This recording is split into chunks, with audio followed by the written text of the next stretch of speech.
오늘 우리에게 주시는 하나님 말씀은 예레미야 2장 29절부터 37절까지의 말씀입니다. 너희가 나에게 대항함은 어찌 됨이냐? 너희가 다 내게 잘못하였느니라. 여호와의 말씀이니라. 그렇습니다. 유다 민족이 징계받는 것에 대해서 불만을 가졌던 이유는 자신들이 징계받는 것이 자신들의 죄 때문임을 깨닫지 못했기 때문입니다. 이런 사실을 통해서 우리는 당시 유다 백성이 얼마나 영적으로 무지한 상태였는가를 알 수 있게 되는 것입니다.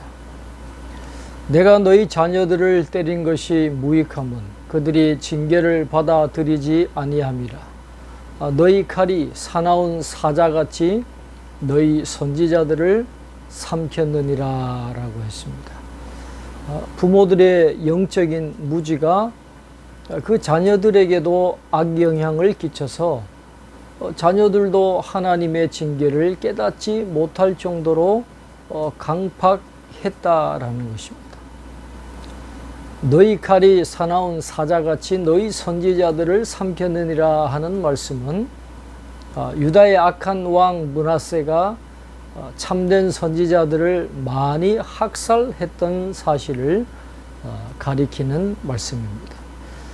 므낫세가 그와 같은 죄를 범한 이유는 참된 선지자들이 자기의 죄를 지적하고 회개할 것을 촉구했기 때문이었습니다. 너희 이 세대여 여호와의 말을 들어보라. 내가 이스라엘에게 광야가 되었었느냐? 캄캄한 땅이 되었었느냐?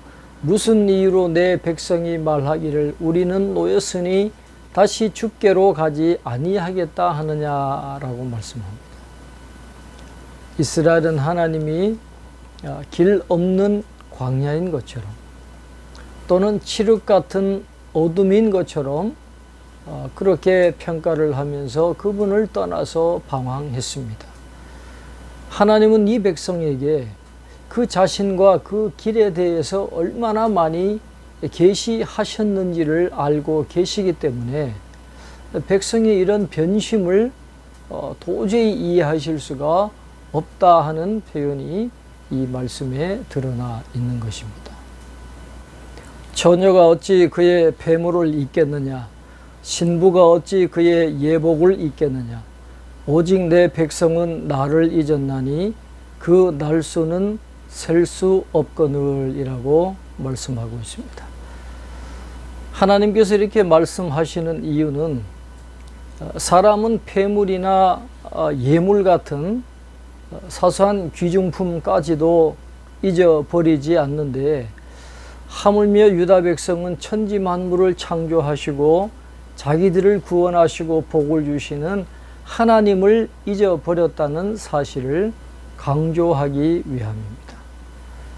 결혼의 기쁨과 소중함이 하나님의 신부의 기만적인 그 망각과 대조되고 있음을 보게 됩니다. 내가 어찌 사랑을 얻으려고 내 행위를 아름답게 꾸미느냐? 그러므로 내 행위를 악한 여자들에게까지 가르쳤으며 라고 말씀하고 있습니다. 이것은 유다가 하나님을 배신하고 이방 신들을 섬겼기에 그들 주위의 악한 열방이 자신들의 죄를 부끄러워하기는커녕 도리어 용기를 얻게 된 것을 의미하고 있습니다. 이것은 하나님을 믿는 자들이 믿지 않는 사람들에게 참 신앙의 모습을 보여주지 못하면 도리어 불신자들의 죄악을 격려하는 잘못된 결과를 낳게 된다는 것을 생각하게 하는 말씀입니다. 또 내 옷단에는 죄 없는 가난한 자를 죽인 피가 묻었나니 그들이 담 구멍을 뚫었기 때문이 아니라 오직 이 모든 일 때문이니라. 그러나 너는 말하기를 나는 무죄하니 그의 진노가 참으로 내게서 떠났다 하거니와 보라, 내 말이 나는 죄를 범하지 아니하였다 하였으므로 내가 너를 심판하리라 라고 말씀하고 있습니다. 율법에는 밤에 도둑이 집에 침입하는 것을 보고 집 주인이 그 도둑을 죽인다 할지라도 집 주인은 살인죄를 적용받지 않는다라고 되어 있습니다. 그러나 그 경우와는 다르게 이스라엘 백성은 무자비한 사회적 경제적 억압을 통해서 가난하고 무고한 자들의 피를 흘렸으면서도 뻔뻔하게 스스로 무죄하다라고 주장을 했다는 것입니다. 다시 한번 이 므낫세 통치 말기를 염두에 두고 하는 말씀임을 알 수가 있는 것입니다.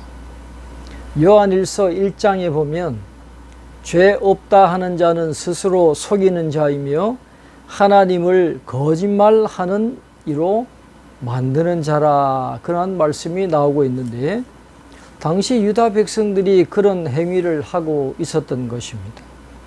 자신들이 큰 죄를 짓고 있으면서도 죄가 없다고 우기고 죄가 없으니까 진노가 참으로 우리에게서 떠났다라고 그렇게 생각을 했다라는 것입니다.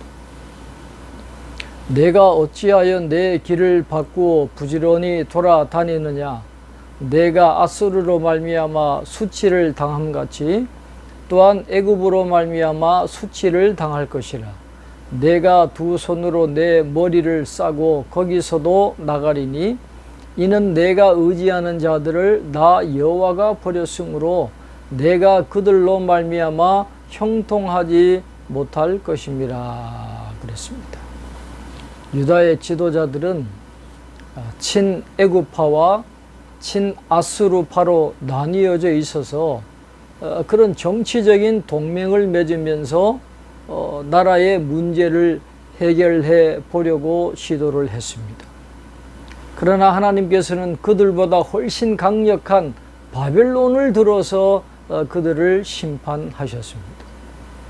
하나님을 의지하지 않고 인간을 의지하려고 하는 모든 시도는, 다시 말해서 정치적이고 군사적인 동맹의 유혹이든지 다산과 건강과 부를 기원하고 혼음을 일삼는 우상 숭배 제사의 유혹이든지 상관없이 다른 신을 따라간 근본적인 죄는 언제나 실패로 돌아갈 수밖에 없다라는 사실을 오늘 말씀은 명확하게 우리에게 말씀하고 있습니다.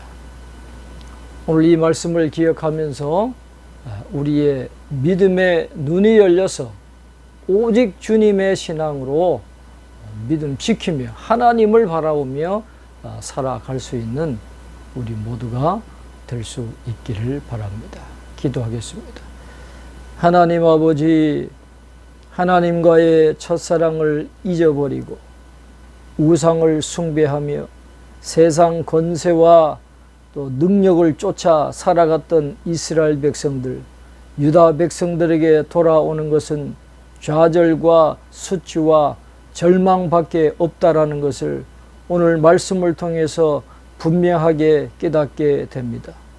이 유다 민족을 우리의 반면 교사로 삼고 우리가 하나님을 떠나지 않게 하시고 세상의 가치관대로 살지 말고 전능하신 하나님을 신뢰하고 바라보며 하나님의 말씀대로 순종하며 끝까지 믿음의 길을 지켜감으로 하나님의 약속하신 복과 은혜와 축복을 누리며 살아가는 저희들 다 될 수 있도록 은혜를 베풀어 주시옵소서.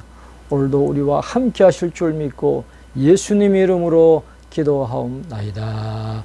아멘.